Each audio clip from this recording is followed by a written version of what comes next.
My lady mother? Why, how now, Juliet? Madam, I am not well.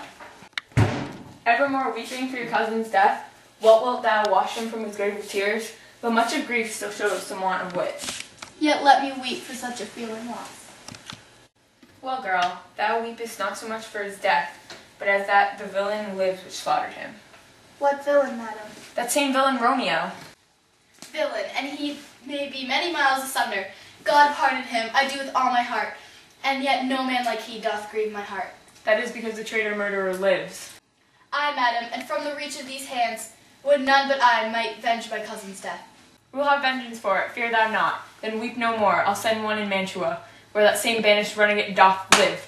Shall give him such an unaccustomed dram that he shall soon keep table company, and then I hope thou wilt be satisfied.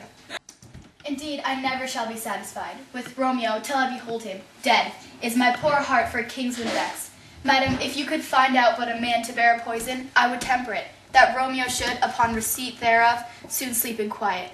Oh, how my heart abhors to hear him named, and cannot come to him, to reck that I love I bore my cousin, upon his death that slaughtered him.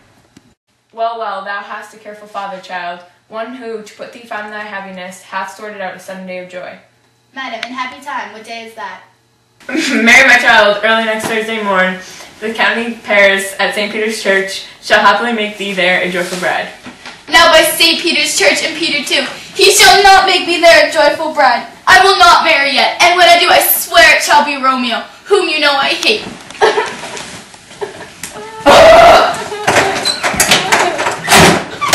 How now, unconduit girl? What, still in tears? Evermore showering in one little body? For still thy eyes, which I may call the sea, do even flow with tears. The bark, thy body is, sailing in this salt flood. The winds thy sigh, who raging with them, and they with them, without a sudden calm will overset the tempest-tossed body. How now, wife, have you delivered to our decree? Aye, sir, but she will none. She gives you thanks. I would the fool were married to her grave. Soft, take me with you, wife. How, will she none? Doth she not give us thanks? Is she not proud? Doth she not count her blessed? Unworthy as she is, that we have brought so worthy a gentleman to be her bridegroom.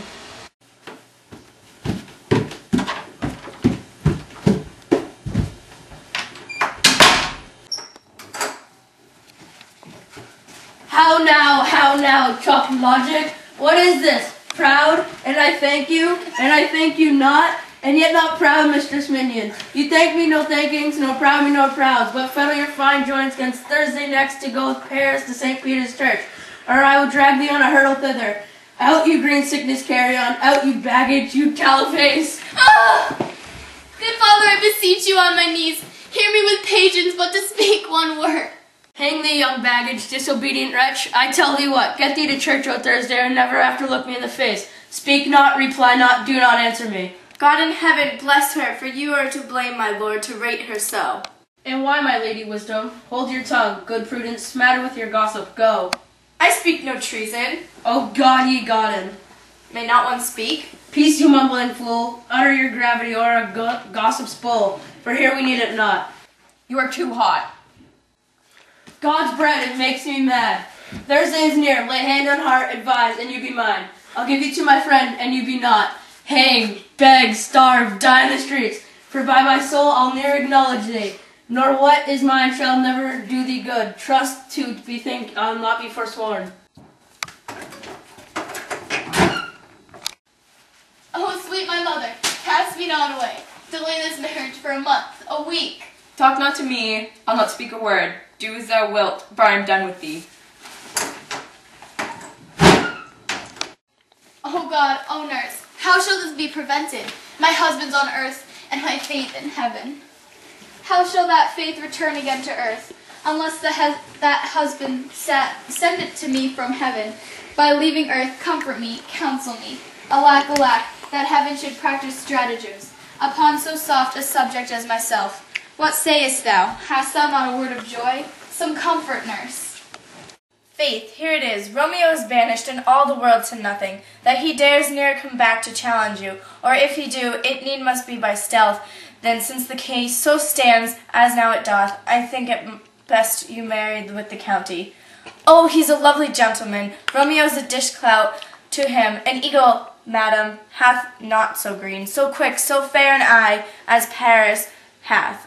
Beshrew my very heart, I think you are happy in the second match, for it exiles your first, or if it did not, your first is dead, or 'twere it as good he were, as living here and you no use of him.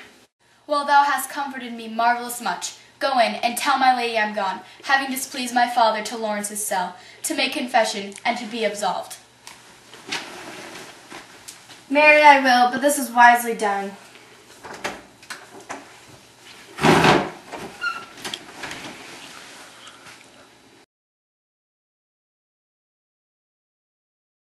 Go! Are we actually going? Yes, Kim! Ho, daughter, are you up? Who is that calls? Is it my lady mother? I hate you all!